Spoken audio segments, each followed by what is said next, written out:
Começa agora o programa 20 Minutos com Breno Altman.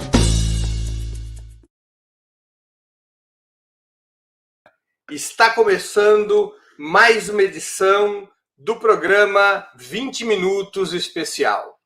Hoje teremos o prazer de entrevistar a deputada chilena Carol Cariola, uma das mais destacadas parlamentares e lideranças políticas de seu país. Filiada ao Partido Comunista, integra seu comitê central. Carol, 33 anos, se destacou como líder estudantil na década passada, quando foi presidente da Federação dos Estudantes da Universidade de Concepción. Entre 2011 e 2017, foi secretária-geral da Juventude Comunista.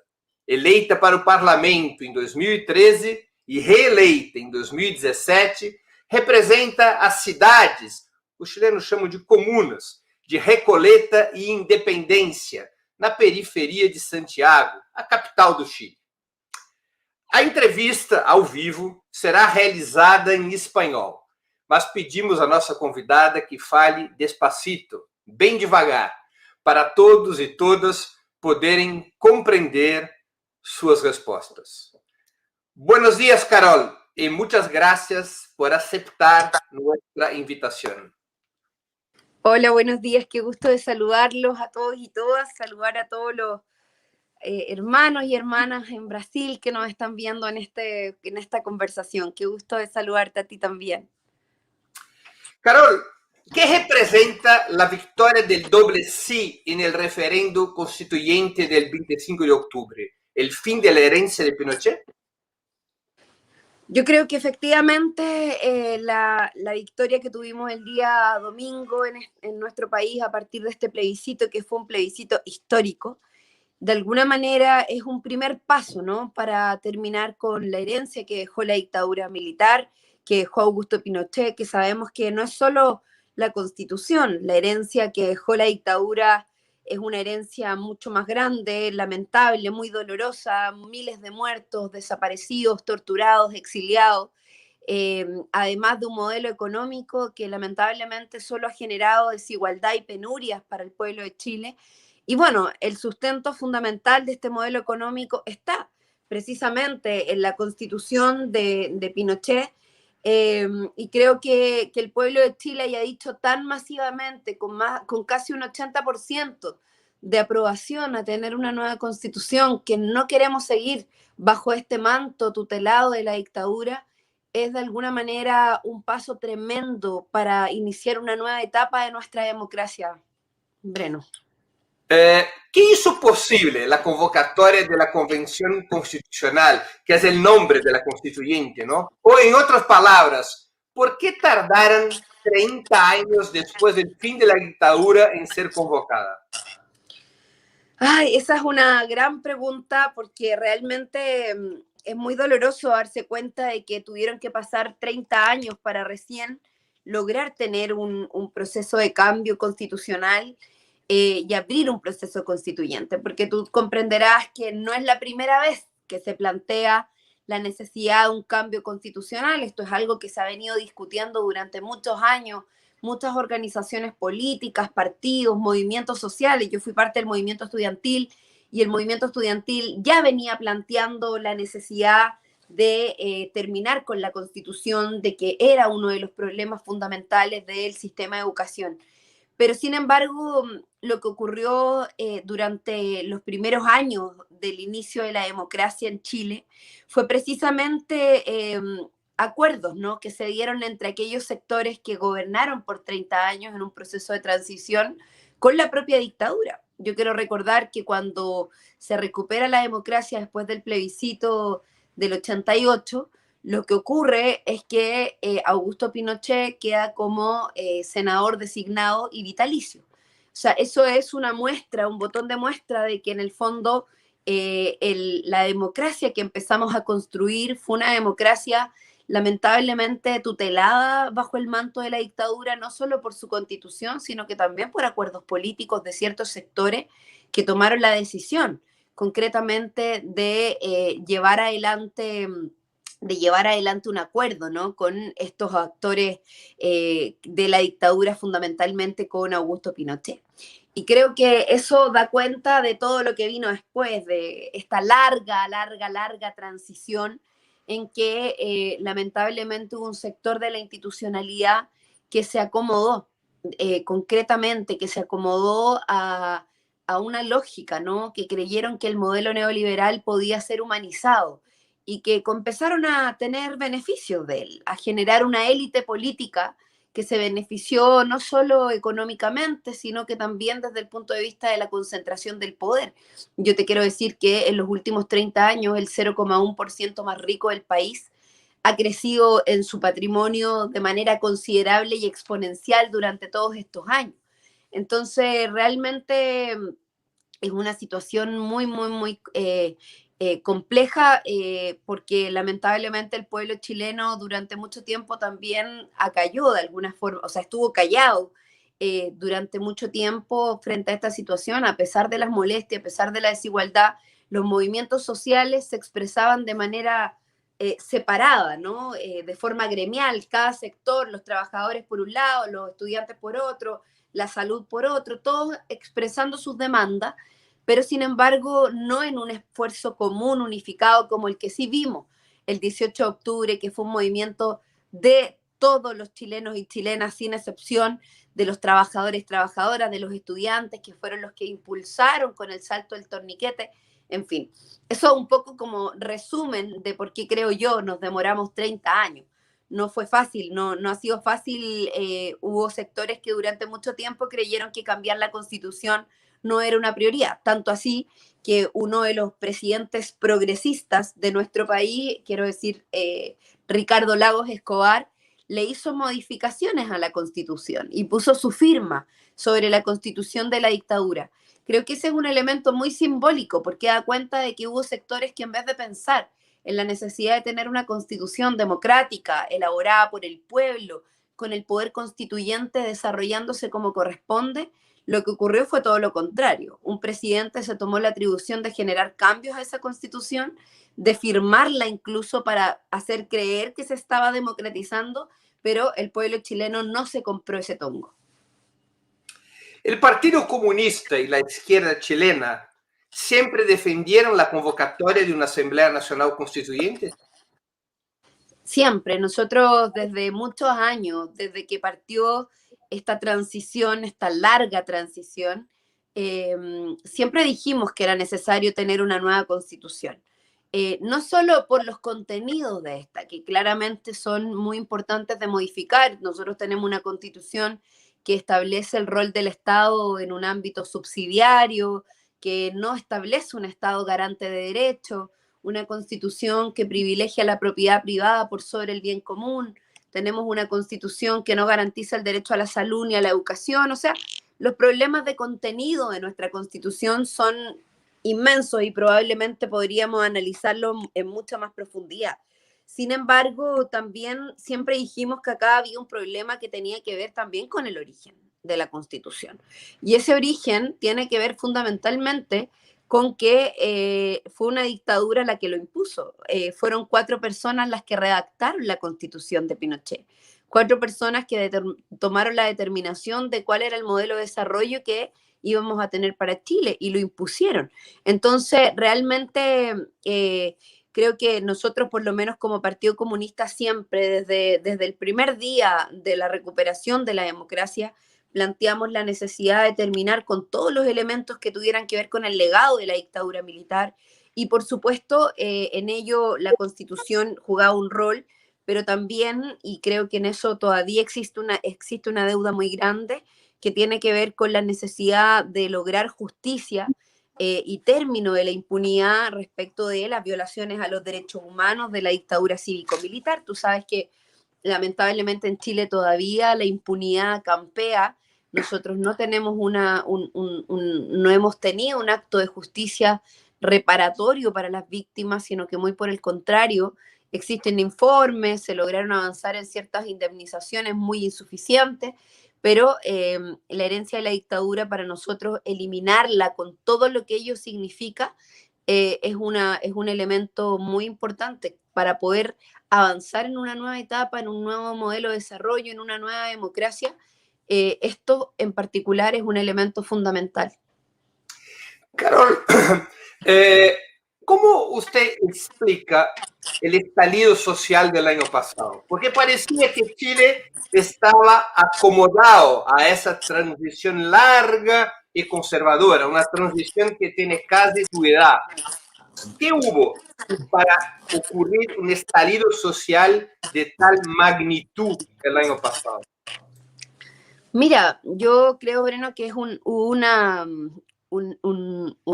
sea, una acumulación de descontento durante muchísimos años. Yo creo que fueron varios años en los cuales el pueblo chileno salió a la calle, yo te lo decía recién, en distintos ámbitos, ¿no? Los medioambientalistas, demostrando que en Chile teníamos un sistema depredador del medio ambiente, un sistema que lamentablemente, un sistema productivo me refiero, un modelo de producción que lo que ha hecho es depredar el medio ambiente, que lo que ha hecho es, desde el extractivismo, que no ha sido por lo demás en absoluto beneficioso para el pueblo de Chile, sino que muy por el contrario, nuestros recursos naturales no tienen valor agregado, sino que los vendemos como en bruto para la elaboración como materia prima, en definitiva. Entonces, creo que hay muchos elementos que se han puesto sobre la mesa de manera aislada, particular, los estudiantes en el tema de la educación, demostrando que en Chile es uno de los modelos de educación más privatizados del mundo, más encarecidos del mundo, donde lamentablemente los que tienen recursos pueden acceder a ella y los que no sencillamente se quedan mirando. El modelo de salud, ¿para qué decir? Nosotros tenemos un sistema de salud donde la ciudadanía que no tiene plata recursos para poder pagar por una atención médica se puede morir esperando en una lista de espera durante 3, 4, 5 años. Tenemos un sistema de salud donde lo público alimenta económicamente a lo privado.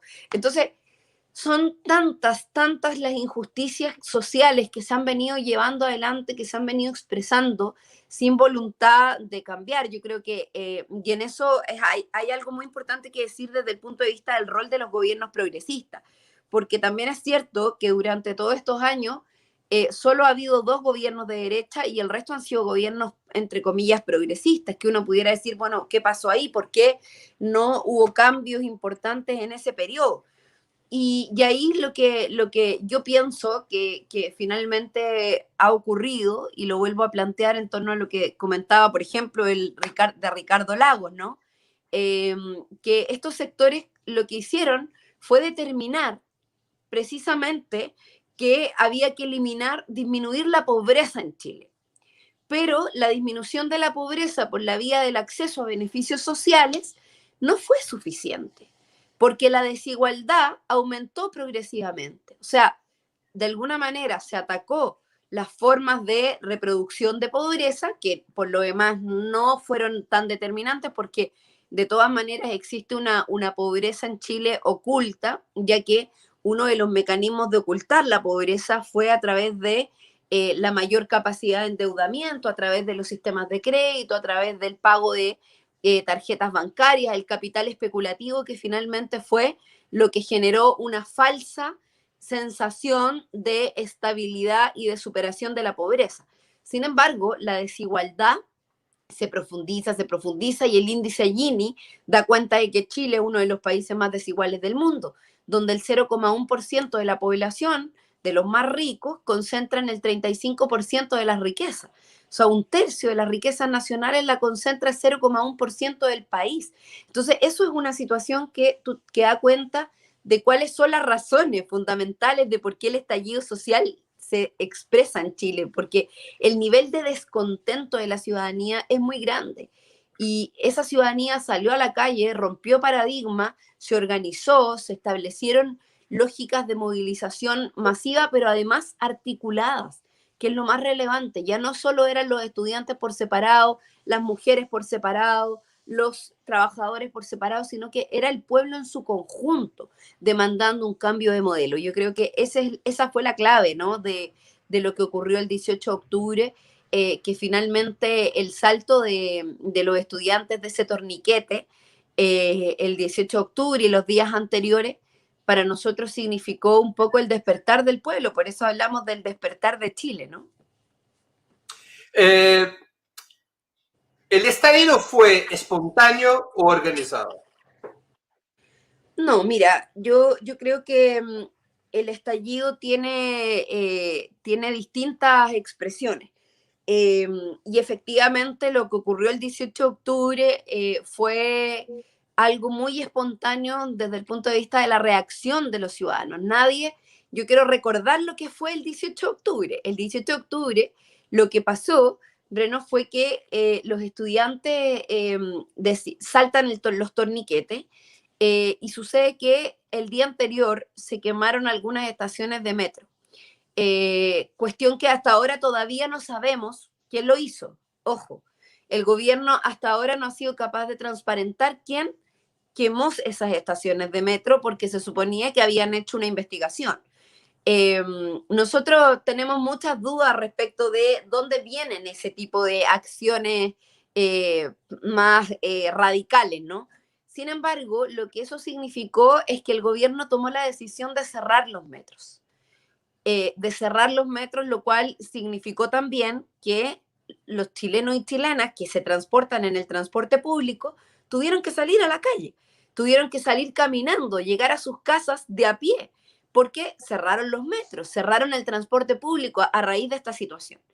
Y eso generó una gran marcha, que sí fue espontánea, que nadie la convocó. Se convocó a partir de la reacción de un pueblo molesto, de un pueblo que estaba aburrido, y a partir de esa primera detonación, por decirlo de alguna forma, comenzó todo, ¿no? Al viernes siguiente vino la marcha más grande de Chile, donde más de 1 millón de personas nos convocamos en Plaza de la Dignidad, que es el centro de la región metropolitana, y a lo largo de todo el país se desarrollaron movilizaciones porque inmediatamente la movilización tomó otro cariz. Y te quiero decir eso porque ahí es donde finalmente viene la espontaneidad versus la organización, que yo creo que no podemos determinar solo lo uno, solo lo otro, porque la marcha, por ejemplo, del 18 de octubre, o sea, perdón, de la semana siguiente, que fue la marcha más grande de Chile, yo recuerdo perfectamente que surgieron convocatorias de distintas organizaciones feministas, se levantó el bloque de la Unidad Social, donde se convocaron muchas organizaciones sociales que también convocaron a esta movilización. O sea, en verdad, creo que, claro, nadie se podría atribuir la convocatoria ni la coordinación centralizada del movimiento, pero de que hubo esfuerzos orgánicos, los hubo, pero también hubo muchos elementos de espontaneidad, sobre todo el primer día, que fue en esto de el salto de los jóvenes en el torniquete, que ellos sí estaban organizados, ojo, ellos se convocaron a través de una red social, el Instagram, que era el Instagram no al alza del metro, porque todo esto parte por una decisión del gobierno de subir el metro, el valor del metro, y bueno, los jóvenes deciden, a pesar de que ellos pagan menos, mira lo que te quiero contar, los jóvenes estudiantes pagan menos en el metro. El alza no era para ellos, era para sus padres, era para sus abuelos. Y eso causó mucha impresión también porque ellos protestaron no por sus problemas, sino que por el problema de sus padres, de sus abuelos. Exacto. Carol, ¿cómo se explica el rol protagonista de las mujeres en las movilizaciones? Llegaron muchas imágenes, muchos videos para todo el mundo sobre esto, en un país considerado tan conservador como Chile. Sí, bueno, hemos sido un país conservador desde la política, ¿no? El pueblo chileno yo creo que no es un pueblo conservador, más allá de que los actores políticos y quienes nos han representado y la institucionalidad, yo creo que tenemos una institucionalidad muy conservadora y creo que ese es un elemento importante a destacar. Las mujeres durante mucho tiempo hemos venido también organizándonos como los estudiantes, como los distintos actores y actrices que hemos sido parte de este proceso, y claramente el movimiento feminista en Chile ha ido tomando progresivamente más fuerza.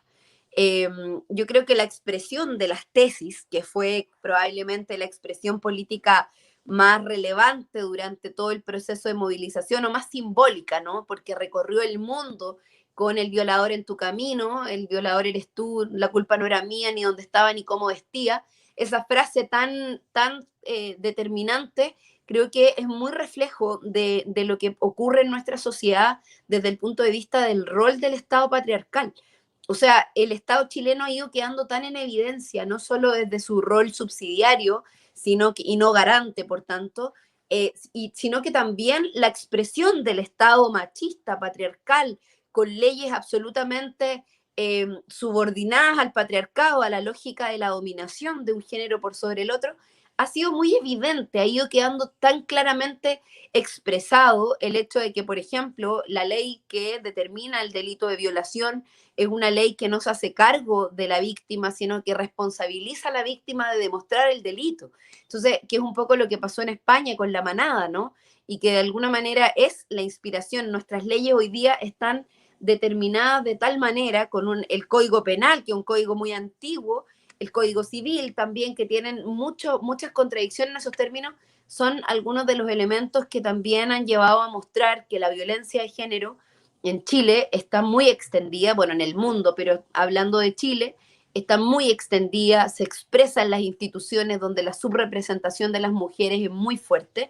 Nosotros, las parlamentarias, somos solo el 22%, cuando en Chile somos más del 53% las mujeres. ¿Para qué decir el mundo municipal? Solo el 12% de las mujeres son alcaldesas, el resto son hombres. Hemos tenido una pura mujer presidenta del país. Entonces, bueno, son muchos los elementos que te van dando cuenta de que la realidad en los territorios, en los barrios, cuando vemos las organizaciones de los comités de allegados, de vivienda, cuando vemos las juntas de vecinos, los clubes deportivos, la organización social de base, vemos que la expresión y la participación de las mujeres es muy alta, es muy amplia, es muy grande, es muy fuerte. Pero cuando se trata de los espacios donde se toman las decisiones, no estamos. Entonces, eso es una determinación, es un reflejo de una sociedad que no queremos, de una sociedad desigual en todos los ámbitos, no solo en la distribución económica, sino que también en la distribución del poder, en la distribución de los espacios de decisión.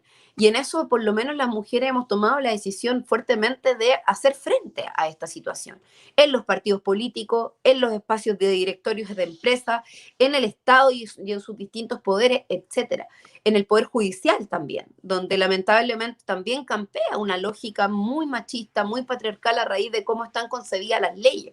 Entonces, bueno, creo que eso es lo que hace de alguna manera, lo que hace de alguna manera también esta expresión de las tesis que a mí me parece tan genial, que sintetiza tan claramente lo que vivimos las mujeres desde el punto de vista de la violencia de género y por qué es tan necesario y ha sido tan necesario que el movimiento se exprese con la fuerza que lo ha hecho, ¿no? Y bueno, eso obviamente a las mujeres en Chile nos tiene también muy entusiasmadas, con mucha fuerza, dando la lucha en todos los frentes y levantando un movimiento feminista que efectivamente ha sido muy destacado dentro del contexto del movimiento social en general.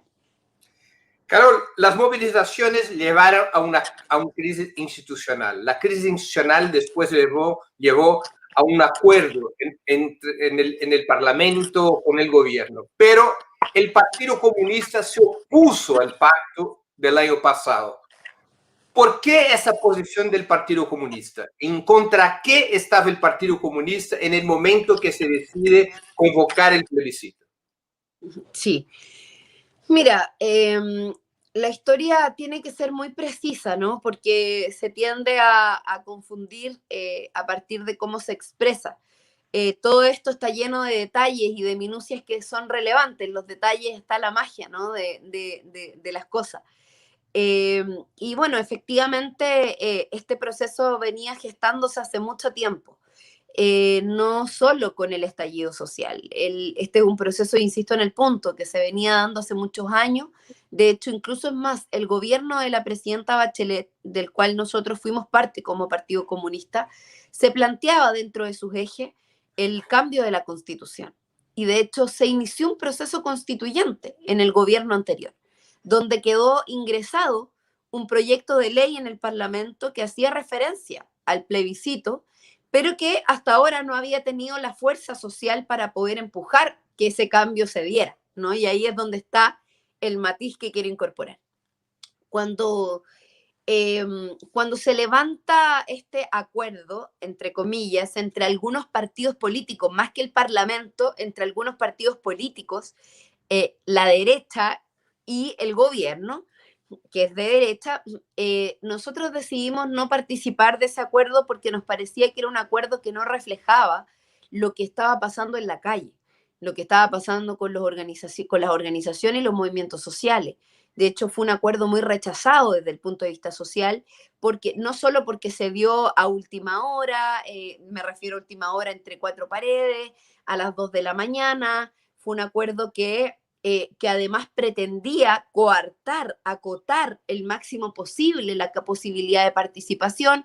De hecho, hay varios aspectos de ese acuerdo que nosotros seguimos cuestionando, como por ejemplo la determinación de los 2/3 para poder tomar acuerdos, es decir, 1/3 de la Convención Constitucional podría eventualmente vetar ciertas definiciones que no alcancen los 2/3.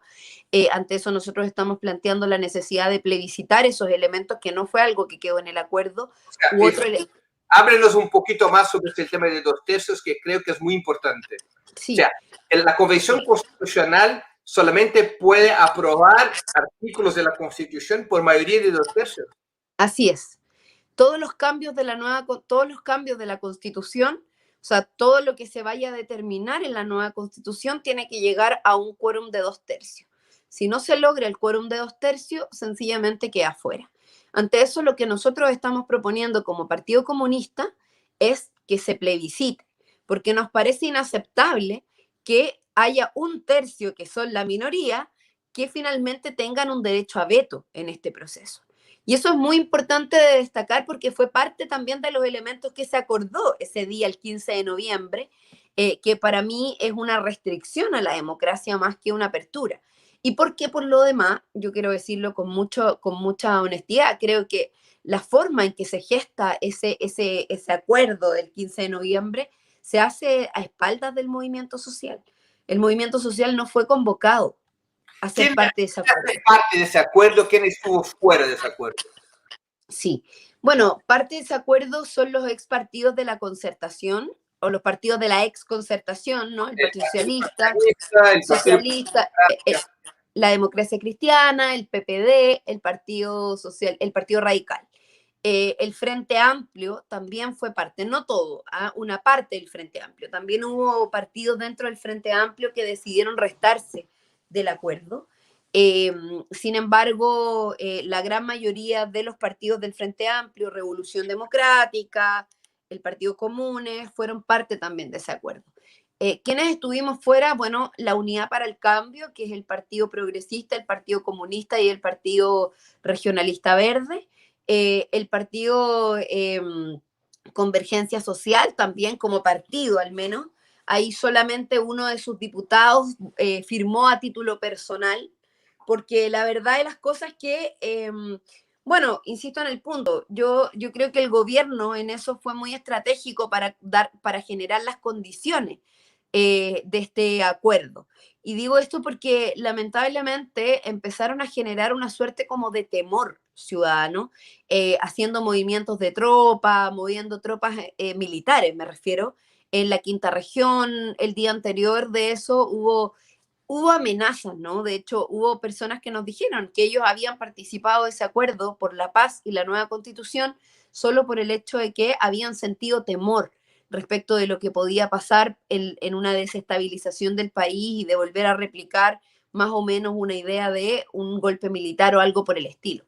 Y yo siempre digo que actuar con miedo no es una forma de resolver los procesos democráticos, y menos cuando esto es a espaldas del pueblo, ¿no? Cuando las mayorías no están expresándose, no están atentos, cuando ocurra a las 2 de la mañana. Entonces, finalmente nosotros decidimos restarnos de ese acuerdo, pero no así del plebiscito, y por eso hago la distinción, Breno, porque lamentablemente se ha dicho que nosotros nos restamos del acuerdo del plebiscito. Eso no es así. Nosotros nos restamos del acuerdo entre los partidos políticos.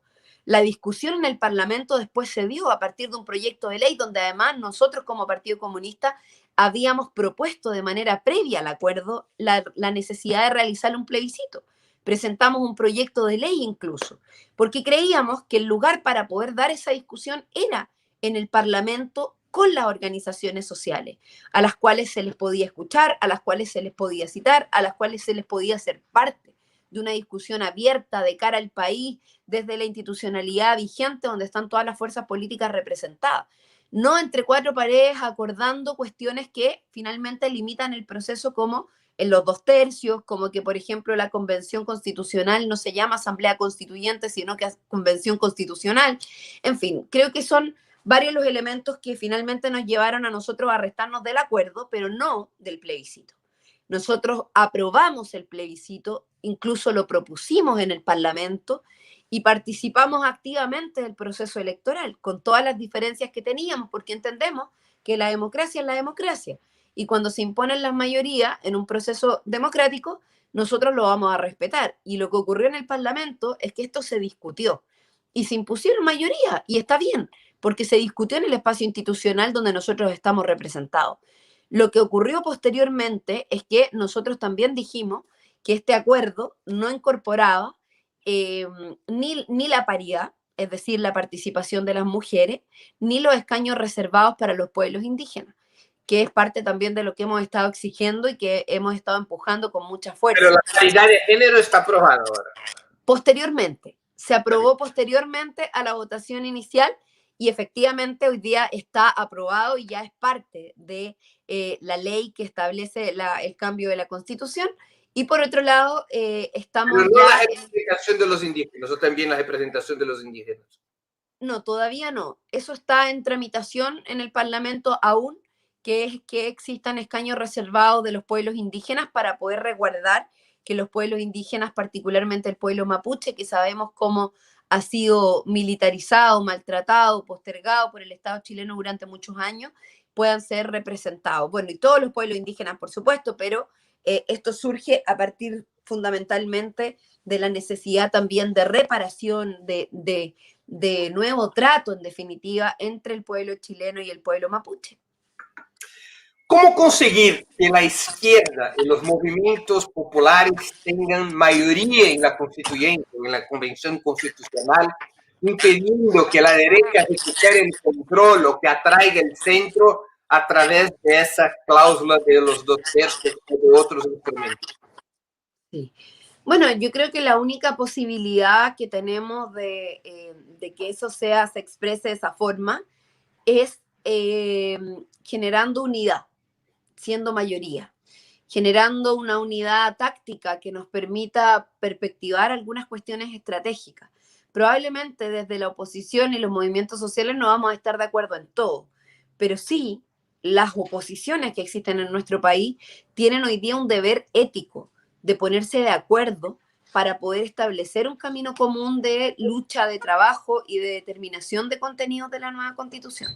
De lo contrario, lo que vamos a estar haciendo es entregarle en bandeja a la minoría, a aquellos que sacaron el 20%, los que rechazaron el cambio de la Constitución, vamos a estarles entregando en bandeja la posibilidad de generar con ello posiciones conservadoras, restauradoras, que van a buscar mantener lo mismo, y yo creo que ante eso nosotros por lo menos necesitamos ponernos de acuerdo entre los movimientos sociales, entre los sectores progresistas, entre los partidos de izquierda, entre las distintas oposiciones.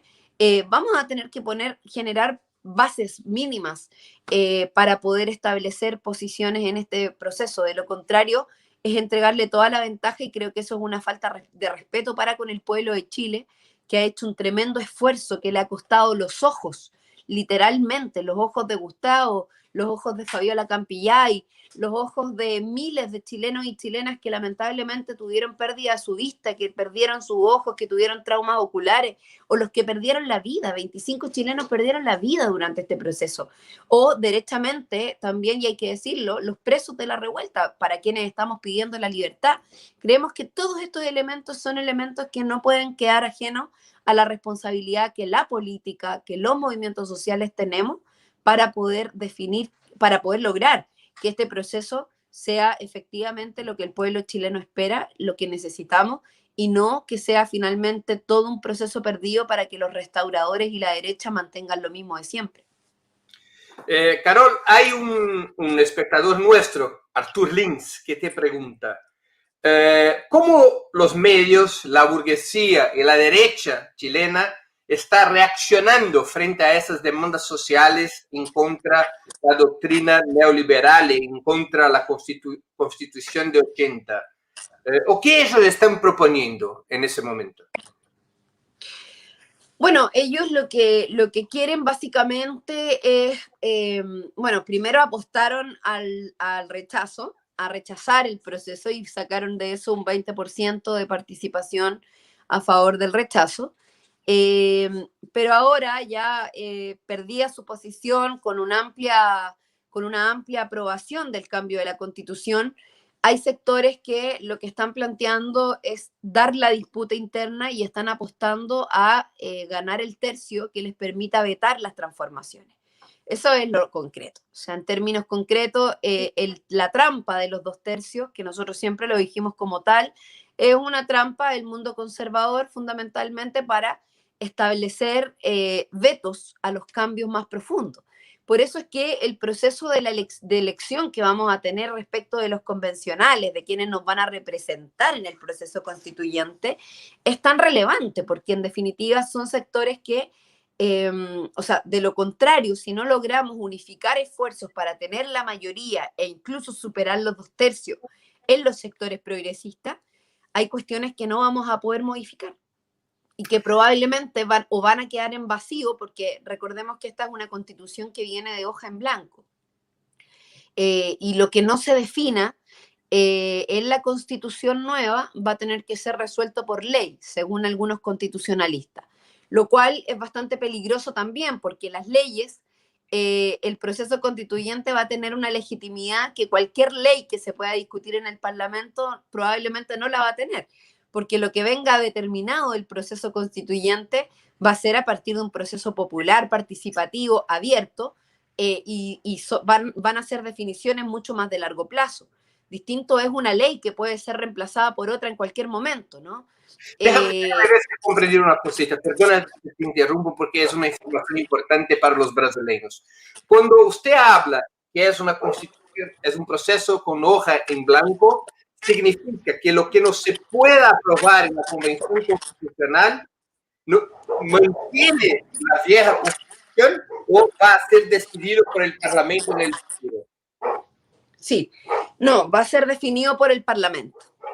No mantiene a menos, y ahí también dejaron una cláusula que es muy peligrosa, de la cual hay que advertir, que es que si el plebiscito de salida, que es el plebiscito ratificatorio del nuevo texto constitucional, se rechaza, queda vigente la Constitución del 80. Ojo. Eso es muy peligroso, porque es parte también del acuerdo que dejaron el 15 de noviembre. Por eso es que en esto la derecha metió la cola con todo, no teniendo por qué definir lo que el movimiento social había resuelto durante todos estos meses de movilización. Ellos metieron estas trampas, por decirlo de alguna manera, que son trampas restauradoras a favor de las posiciones más conservadoras, que son los 2/3, que es la Constitución del 80 ratificada en el caso de que se rechace nuevamente la nueva Constitución escrita por el pueblo. Y en eso, la pelea que se viene ahora es la parte más difícil, porque en el fondo es lograr la correlación de fuerzas necesarias para garantizar los contenidos de la nueva Constitución. ¿Cuáles son los principales cambios que defienden la Constitución? Cuéntenos 3 cambios fundamentales que haría. El rol del Estado, yo creo que pasar de un Estado subsidiario a un Estado garante de derechos es un elemento fundamental.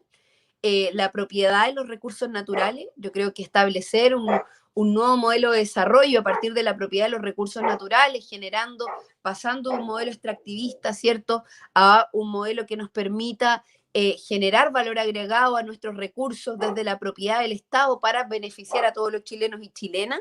Y por otro lado, también, evidentemente, garantizar derechos fundamentales como la salud, la educación, la vivienda, el derecho al trabajo digno, que son parte de los elementos más importantes. Pero hay un cuarto que quizás debiera plantear y que a nosotros nos parece muy relevante, sobre todo desde la perspectiva de las mujeres, que tiene que ver con que esta constitución para nosotras tiene que ser una constitución con perspectiva de género y no puede volver a ser una constitución neutra que establezca a la persona desde la nominación de hombre, como sabemos durante mucho tiempo que la hora hombre, los hombres libres, etcétera, o sea, hombres y mujeres libres, hombres y mujeres con garantías de derechos, los derechos sexuales y reproductivos, los derechos a la igualdad de oportunidades, etcétera, también son parte de los elementos que creemos que tienen que estar garantizados en la Constitución desde todos los ámbitos, incluido en eso el derecho laboral, que nos parece que es un elemento tan importante dentro del proceso de discusión. Esa pregunta que yo hice, en verdad, es de un espectador nuestro que es Paulo Capel Narvay. Yo me olvidé de sacar su nombre. Saluda a Pablo, entonces. ¿Usted cree entonces que esa convención constitucional podría realmente representar una ruptura con el Estado autoritario, con la lógica patriarcal y el modelo neoliberal? Bueno, por lo menos ya partimos con la base de que es una convención paritaria. La mitad de esta convención vamos a ser mujeres. Bueno, yo soy parlamentaria, no voy a estar en la convención, pero digo vamos porque esperamos que el 50% va a ser así, digamos, ya está determinado. ¿Por partidos o pueden ser sin partido? Pueden ser sin partidos, pueden ser con partidos, pueden ser aliados en los partidos. La forma de elección es muy similar a la forma de elección parlamentaria, donde lamentablemente sí, es cierto que los partidos tienen ventaja y en eso también hemos hecho una convocatoria a que los partidos políticos abran sus filas para que independientes, hombres y mujeres independientes, puedan ser parte de este proceso. Y que de alguna manera la diversidad de nuestro pueblo se exprese en esta convención constitucional, que es lo que necesitamos, que esta diversidad no solo se exprese, sino que también se garantice. Por eso es que también estamos evaluando, y de hecho todavía hay tiempo para ello, el poder garantizar mayores facilidades para que los independientes puedan ser parte y llevar una candidatura que realmente tenga posibilidades de ser elegida. Porque el sistema electoral que nosotros tenemos, que es el sistema de DONT, es un sistema que beneficia, por decirlo de alguna forma, las alianzas. Es decir, mientras más grande sea el conglomerado, las alianzas... De verdad, ¿no? ¿Perdón? Es un sistema electoral bidistrital.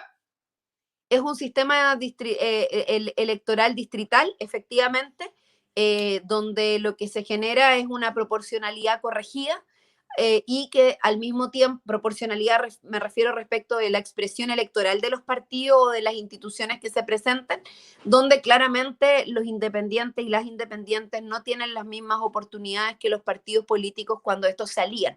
Sin embargo, lo que nosotros hemos planteado y lo volvemos a decir es que los partidos políticos lleven dentro de sus listas candidaturas independientes. Y eso es algo que se está discutiendo con mucha fuerza, que no sean los partidos los que los elijan, sino que sean los independientes que elijan dónde, en qué partido o con qué organización pueden levantar sus candidaturas y sus propuestas, o que derechamente si alguien no se quiere levantar dentro de un partido, puedan levantar candidaturas independientes con menos exigencias que las que hoy día existen para que esa representación y esa diversidad no esté acotada a la participación de los militantes, que somos tan poquitos en el país. Los militantes y las militantes no somos más que el 4% de todos los chilenos y chilenas, por lo tanto, esa expresión mayoritaria de las y los independientes tiene que verse expresada en esta nueva constitución y en esta convención constitucional. Encuestas electorales recientes muestran que el comunista Daniel Jadwe, alcalde de Recoleta, que es tu base electoral, aparece primero para la carrera presidencial de 2021. ¿Cómo explica ese crecimiento? Es la primera vez que un candidato claramente de izquierda desde 70 aparece primero en encuestas electorales. Sí, bueno, ha sido una bonita sorpresa para nosotros el respaldo, el apoyo que tiene el alcalde Daniel Jadwe en las encuestas.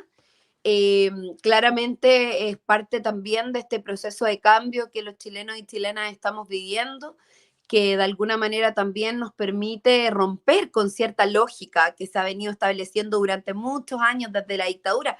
La dictadura decía que los comunistas nos comíamos las guaguas, o decían que los comunistas éramos terroristas, que los comunistas no podíamos gobernar un país porque qué sé yo, tantas cosas.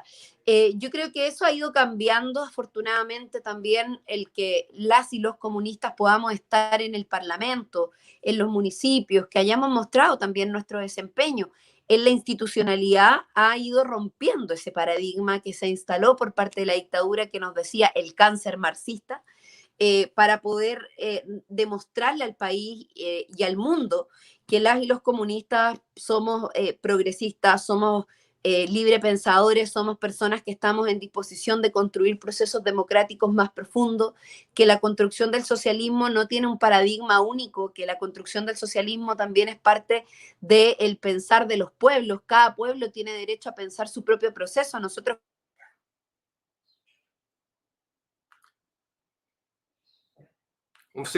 hay un problema técnico. Un segundo. sí. Volviste. Ahí estoy, sí. Sí, está bien. Ahora sí, perdón. Decía que esto no significa que las y los comunistas tengamos que romper con nuestra estructura o con nuestra ideología, ni mucho menos, pero sí hemos mostrado que tenemos la capacidad de gobernar, que tenemos la capacidad de jugar un rol en nuestra sociedad. Y bueno, el alcalde Daniel Jadue, con el apoyo ciudadano que ha logrado tener en las encuestas en los últimos meses, la propia ciudadanía lo ha proclamado como una candidatura presidencial posible. Carol, el Partido Comunista siempre ha estado en contra de la transición conservadora en Chile, a diferencia del Partido Socialista, del Partido por la Democracia, el PPD, por ejemplo.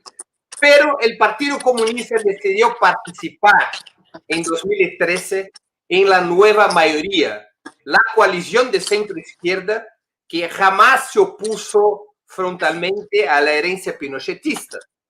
Y el partido en ese momento se unió al gobierno de Michelle Bachelet. Ha sido mejor. Están los comunistas presionando ahora por una coalición más claramente antiimperialista de los partidos que están en oposición directa al neoliberalismo. Bueno, nosotros siempre vamos desarrollando nuestras definiciones políticas dependiendo de los periodos, ¿no? Cada periodo es distinto y el periodo anterior a este era un periodo en el cual necesitábamos generar una correlación de fuerzas mayor que nos permitiera avanzar en un programa de gobierno que tenía 4 ejes fundamentales. Uno de ellos era la reforma laboral, otro de ellos era la nueva constitución, otro de ellos era la gratuidad de la educación y otro de ellos, cierto, era una reforma tributaria que permitiera que los más ricos pagaran más impuestos para poder recaudar mayores recursos fiscales y con eso financiar más derechos sociales. Digo esto porque nuestra participación en el gobierno de la presidenta Bachelet, de la nueva mayoría, no fue una participación vacía de contenido, muy por el contrario. Lo que nosotros quisimos en ese gobierno fue correr un poco la barrera de lo posible en relación a las políticas que se venían implementando por la concertación, por la derecha en el primer gobierno de Sebastián Piñera, que claramente iban en la línea de profundizar el modelo neoliberal. Para nosotros la política de cambiar el sistema laboral en términos de que era necesario darle mayor poder a los sindicatos, favorecer la sindicalización, el derecho a huelga efectivo, etcétera, era parte de nuestro plan de trabajo en ese gobierno. Lo mismo la nueva constitución, que ya sabemos los alcances que esta tiene, y por otro lado también la gratuidad de la educación, que ha significado un proceso de democratización muy importante en nuestro país, ya que hoy día son más de 400.000 jóvenes los que estudian de forma gratuita, que en otro momento no podrían haber ido a la universidad si es que no hubiese sido por esta demanda que se levantó y que logramos transformarlo en una política pública. Entonces, dicho esto, ¿qué es lo que nos motivó a ser parte del gobierno de la nueva mayoría? Eso no significa que nosotros entendiéramos que ese era un gobierno antineoliberal. Muy por el contrario, sabemos que en ese gobierno había una disputa de clase, una diversidad de clase también importante. Hubo sectores que estuvieron todo el tiempo tratando de contener incluso definiciones del programa de gobierno. Hubo un presidente de partido de la Democracia Cristiana que en su momento dijo que él no se había leído el programa, que no había un programa, que él no lo conocía, desconoció los acuerdos del programa. Entonces, claro, siempre supimos que iba a ser difícil ser parte de ese gobierno, siempre supimos que íbamos a tener una disputa permanente interior de los partidos que estábamos participando de ello. Pero eso nos permitió dar un paso más adelante, abrir un campo de lucha, decir que habían cosas que no se estaban haciendo, que siempre se dijeron que eran imposibles y que hoy día las estábamos haciendo, como lo que he mencionado de la gratuidad, qué sé yo, la reforma tributaria. Eh, pero claro, nosotros siempre supimos que ese era un gobierno, no era un gobierno revolucionario, no era un gobierno socialista, no era un gobierno que pretendiera generar un cambio estructural del modelo, porque era un acuerdo muy particular, un acuerdo político programático, así lo llamamos, para un periodo de 4 años, que fue el gobierno de la presidenta Bachelet. Lamentablemente, por distintas razones, posteriormente, además de la división interna y todas las contradicciones que se generaron, eso cambió la correlación de fuerza para los años que vinieron, especialmente con el gobierno de Piñera, que gana la elección siguiente.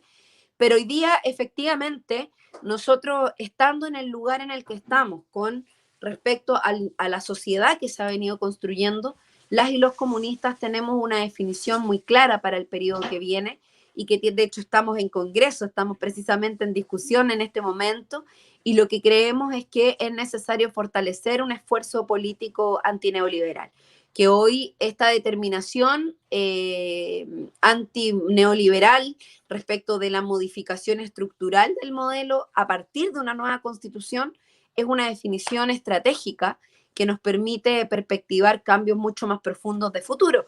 En esta nueva constitución tampoco podemos pretender meter todos los sueños, porque probablemente hay muchos que se nos van a quedar fuera, pero sí creemos que, y tenemos la convicción que en la medida que seamos capaces de establecer acuerdos básicos que son necesarios, que están demandados por la ciudadanía y a los cuales incluso los partidos políticos de progresistas más conservadores no van a poder resistirse, porque de lo contrario van a perder la esencia de la conexión popular que hoy día está demandando cambios más estructurales. ¿Cuál es la coalición, cuál es la alianza que ustedes están proponiendo para ese periodo? Mira, nosotros en este momento tenemos una alianza con partidos progresistas muy importante. En eso hay sectores del Frente Amplio que se salieron del Frente Amplio, que hoy día están con nosotros en esta coalición, que fue con la que levantamos el Comando Chile Digno, y está el Partido Humanista, está el Partido Regionalista Verde, el Partido Comunista, están los Libertarios, etcétera. Hay varias organizaciones sociales y políticas que están siendo parte de esta construcción. Sin embargo, esto no significa que nosotros descartemos la vinculación con otros sectores, como por ejemplo el Frente Amplio, con quienes ya estamos en conversaciones y con quienes ya hemos dicho necesitamos generar una vinculación, incluso con partidos de la exconcertación que estén disponibles a avanzar en procesos programáticos de acuerdo básico que nos permitan seguir moviendo esta barrera, ¿no? Seguir avanzando. Es el caso del Partido Socialista. Por ejemplo, el caso del Partido Socialista, incluso del Partido por la Democracia. ¿Cree que en 21 Chile podrá elegir a un presidente de izquierda, retomando el hilo de la historia interrumpido en 73 con el golpe que dejó a Salvador Allende? Totalmente. Yo creo que nosotros no podemos pensar que, si bien los procesos sociales son cíclicos, y yo creo que siempre hay procesos que van y vienen y nada es nuevo completamente, hay procesos que se repiten, tengo la convicción de que la estructura democrática de nuestro país, en la búsqueda de consolidarse, de fortalecerse, la única forma que pudiera ser esto interrumpido es por la vía de la fuerza. Y yo creo que nuestro pueblo quedó tan dolido, quedó tan vulnerado desde el punto de vista de esa forma que utilizó la dictadura militar para interrumpir nuestro proceso de la unidad popular, para interrumpir los procesos de transformación que Chile estaba llevando con el gobierno popular, que estamos ya muy advertidos de que las fuerzas reaccionarias pueden utilizar ese tipo de herramientas.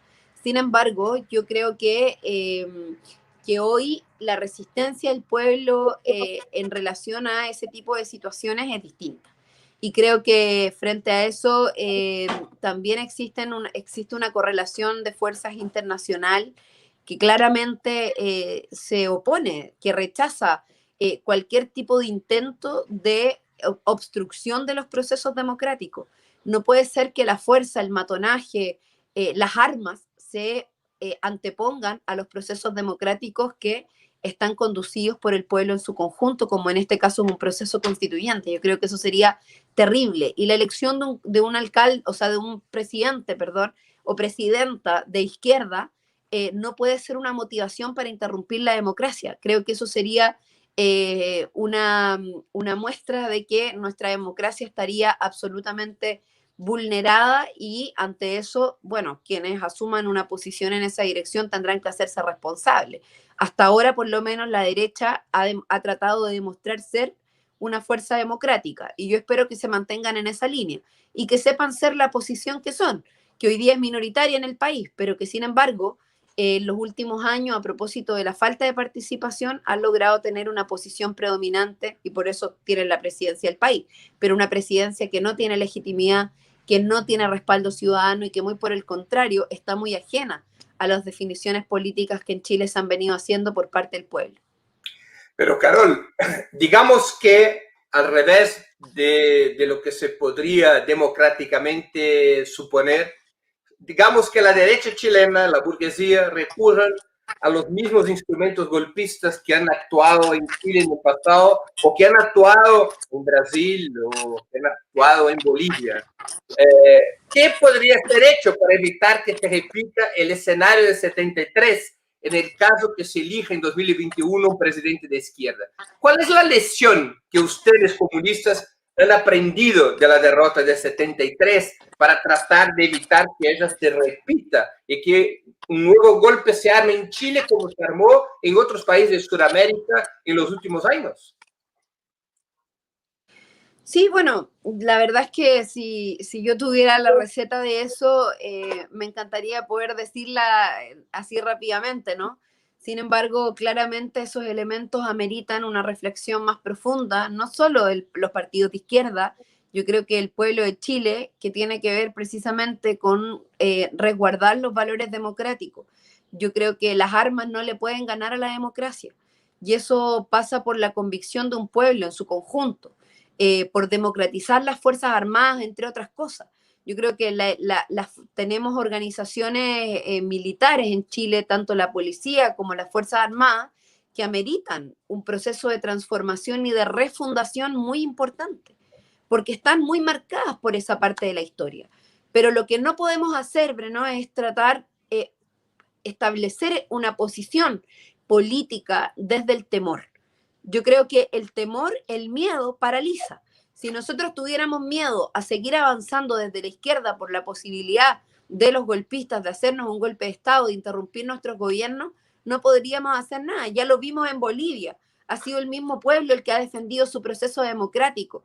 Y lamentablemente los procesos que se han dado en torno a la interrupción de la democracia, como lo vimos en Bolivia, también lo vuelvo a decir, están intervenidos desde el exterior. Una vez más, Estados Unidos metiendo su cola. En este caso, la OEA jugando un rol golpista que ha ido quedando en evidencia. Yo creo que el que hoy día las fuerzas democráticas actuemos unidas, actuemos en conjunto, no dejemos pasar, utilicemos la democratización de los medios de comunicación, también las redes sociales, para mostrar este tipo de situaciones. De alguna manera también el oscurantismo que hay detrás del golpismo y de todas estas operaciones secretas que en su momento fueron de la CIA, que hoy día son de la OEA y de otros organismos internacionales, creo que es necesario que los empecemos a mostrar desde ya. Nosotros en Chile vamos a resistirnos a la posibilidad de que las armas se tomen la democracia. La democracia es lo que queremos, la democracia es lo que necesitamos profundizar, necesitamos cambiar este país y por tanto refundar aquellas instituciones que tengan siquiera pequeños elementos todavía golpistas como son las Fuerzas Armadas o la institución de Carabineros. Bueno, tendremos que refundarlas, tendremos que discutirlas. Una nueva constitución también puede ser una buena oportunidad para ello. Carol, yo quería te agradecer muchísimo por esa entrevista. Creo que fue muy informativa para los brasileños y para las brasileñas y te desear muy buena suerte a ti, a tu partido y al pueblo chileno en este nuevo periodo histórico después de la abrumadora victoria en el plebiscito del 25 de octubre. Muchas gracias por aceptar nuestra invitación y ojalá podamos conversar otra vez muy pronto. Ok, muchas gracias a ustedes, que estén muy bien. Un abrazo grande y gracias al pueblo brasileño también por estar permanentemente atentos, acompañándonos y solidarizando con el proceso que estamos llevando en Chile. Así que un abrazo grande, saludo a Ana Prestes, gran amiga, compañera, que además me hizo la invitación para poder estar hoy día en esta entrevista. Encerramos assim o programa 20 Minutos especial de hoje, dia 28 de outubro, quando entrevistei a deputada comunista chilena Carol Cariola. Nós voltaremos a nos ver com a próxima edição do programa 20 Minutos, na sexta-feira, às 11 horas da manhã, nos canais do Opera Mundi, no YouTube, no Twitter e no Facebook. Lembro também que amanhã, quinta-feira, dia 29 de outubro, é dia de Sub-40, aquele programa de entrevistas com lideranças intelectuais, gente da cultura, da comunicação, com menos de 40 anos de idade. Amanhã, no Sub-40, eu irei entrevistar o presidente da UNE, Iago Montalvão. Ele será o meu convidado no programa Sub-40, amanhã, quinta-feira, 29 de outubro, às 8 horas da noite, nos canais do Opera Mundi, no YouTube, no Twitter e no Facebook. Nos vemos, então, amanhã às 8 e sexta-feira, dia 30, às 11 horas da manhã. Muito obrigado pela audiência. Quem gostou do programa, ajude na sua difusão, compartilhe nas suas redes sociais. Um grande abraço e até amanhã à noite e sexta-feira, às 11 horas da manhã. Para assistir novamente esse programa e a outras edições dos programas 20 Minutos, se inscreva no canal do Opera Mundi no YouTube. Curta e compartilhe nossos vídeos, deixe seus comentários. O jornalismo de Opera Mundi é mantido com o seu apoio. Faça uma assinatura solidária em www.operamundi.com.br. Com um pequeno valor mensal, você nos ajuda no desenvolvimento de um jornalismo independente e de qualidade. Obrigado pela